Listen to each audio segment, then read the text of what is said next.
3. Touring Florida's history. Warm white sands between your toes. The ocean meeting the horizon with reflections in the colors orange, pink, and red, gently shimmering in silent echoes. Dolphins playing so close you can almost reach out and touch them. Although Florida has so many beautiful beaches, it is also an important part of United States history. There are so many places to take in some of Florida's history. I will tell you some of these fascinating sites. Don Juan Ponce de Leon was the first Spanish explorer to arrive in Florida. He arrived with Christopher Columbus in 1493 on Christopher Columbus' second voyage to America. He and his family lived in the Caribbean in a place called Hispaniola, which is now known as the Dominican Republic. He became a military commander and appointed as governor. He was governor for 2 years when the king replaced him with Christopher's son. Don Ponce de Leon was so upset he set sail to seek a magical spring that made people young again. He explored the Bahamas looking for the fountain and gold. He did not find either, so he set back to Puerto Rico. In 1513, his ships landed on Florida's east coast near what is now known as St. Augustine. There indeed was a spring, however, it did not bring youth. He set sail down the coast. Among one area he came across some rough currents. He named the area Cape Canaveral, which means Cape of Currents. He continued his voyage along the coast. Ponce de Leon continued down the east coast of Florida and along the Keys until he arrived at an island that he noticed had many turtles. He named the island Dry Tortugas because there was no fresh water, and the island, and Tortuga means turtle in Spanish. As he and his men explored, they came across the Calusa tribal village at Mound Key. There, they found out quickly that the Calusa were unfriendly, and the explorers fled back to their ships and decided to leave the area. Once they left the coast, they sailed back to Puerto Rico. In 1521, he returned to Florida to build a colony. He landed on Gulf beaches near Charlotte Harbor with plans to set up a farming colony. As they went inland to look for fresh water, the Calusa ambushed them. Ponce de Leon was shot in the thigh by an arrow and was seriously wounded. The settlers decided to abandon the settlement and sail back to Cuba. As a result of his wound, he died at the age of 61 in Cuba. You can find the Fountain of Youth in St. Augustine. It's a state park in Florida. This past April marks the 500-year anniversary of Ponce de Leon's landing on Florida land. The Dry Tortugas is a national park, a sanctuary for birds and animals. It harbors some of the best coral reefs remaining in North America. During the 1600s and 1700s, the area around these islands was used by pirates as a base for attacking merchant shipping in the Gulf. Fort Jefferson was built to protect the southern coastline of the United States. In 1846, the Army were concerned that hostile nations would disrupt the shipping practices in the Gulf of Mexico.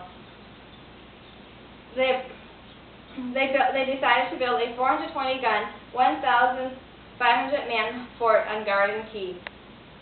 In 1874, the military abandoned Tortuga, and it was left to the pirates once again. To access Tortuga is by boat or seaplane only.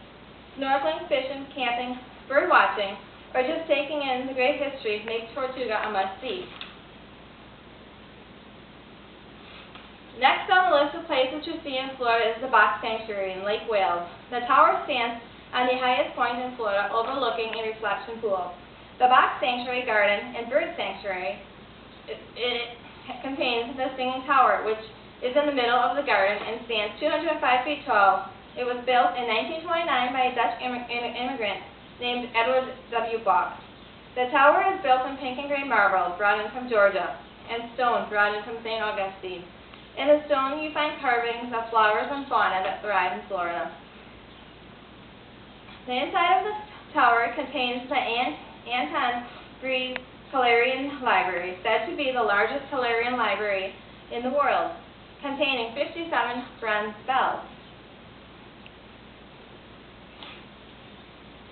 The Box goal was to provide a sanctuary for people and animals. In 1889, Fox became the editor of Ladies' Home Journal. During his time there, it became one of the most popular magazines. He also published many books, one including an autobiography.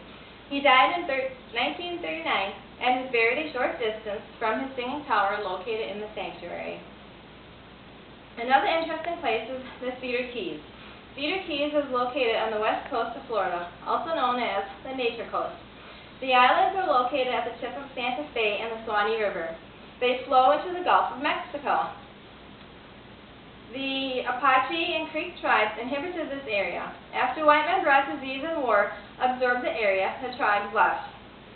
Pirates found the area and used it as theirs. Lafayette the pirate visited Seashore Key around 1800, using it as his lookout point. Cedar Key was settled in the 1840s. The Second Seminole War ended in 1842. After that, the waters filled with steamboats that brought cotton and lumber to the Gulf Coast. A lighthouse that was built in 1850 still stands on Seashore Key. The Cross-Florida Railroad was built connecting to the East Coast. With the new means of transportation, items like lumber, turpentine, cotton, seafood products, and passengers were easily brought in. In the 1800s, Cedar Key was the second largest, bringing thousands of tourists. Factories were set up to take advantage of the large cedar forests. The cedars were cut down in a very short time, and then a devastating hurricane hit in 1896, destroying the town and the docks. Today, Cedar Key is a place to go to relax and enjoy nature. Tourists can birdwatch at Cedar Key National Park. The Creek tribe's mound-building culture settled on Amelia Island. They occupied it until the early 1700s. The French then came and were the first to settle and fly the flag over the land. Jean Ribault, a French explorer, landed there in 1562. He changed the name to Isla when the Spanish forces led by Pedro Mendez arrived in 1565. The French were driven out. The land was fought over between the Spanish and the British until 1821, when the United States finally took over the land. Fort Flint was built, and it was named after General Lamont Flint, a veteran of the Seminole Wars. The fort was never completed. In 1935, it became Florida's park system. It is one of the oldest parks in Florida. Visiting Fort Flint, you will enjoy beaches, campsites, nature trails, fishing pier, and a museum. Over the past 400 years, many ships have sailed through the Florida coast. Explorers and settlers arrived in Florida by ship. Spain began taking the riches of the Aztecs and Incan emperors to Europe. Many ships were wrecked because of hurricanes, coastal reefs, shallow shores, and even by pirates. In 1821, marine salvage was a profitable business in Florida. The shipwrecks tell many different stories about Florida's history. Two ships, the Atacha and the Santa Margarita, were lost in the Florida Keys during a hurricane. Another ship, the Henrietta Marie, which was a slave ship, was also lost, taking slaves to work at sugar plantations. A man named Mel Fisher opened up a museum down in the Keys of Florida. You can find many artifacts that he has brought up from these ships in his museum, in his treasure exhibit. During Florida's early days, only wealthy and famous people could afford to vacation there.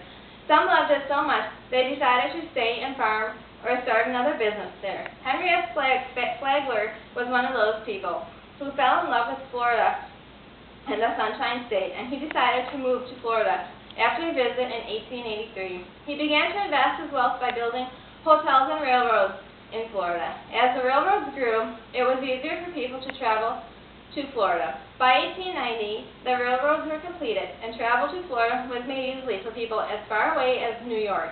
To this day, thousands of people vacation in Florida. Ponce de Leon, seeking the magical fountain of youth, discovered and named Florida, claiming it for Spain. Florida was held at different times by Spain, France, and England, until Spain finally sold it to the United States in 1821. Florida's history in the early part of the 19th century was marked by wars with Indians, which ended in 1842. The rising of railroads brought in more tourism and trade. Shipwrecks, pirates, wars, and retreats. During the next Florida vacation, enjoy the beaches and the sun, but I encourage you to take in some of its natural history and fall in love with the Sunshine State for even more than just sand and sun.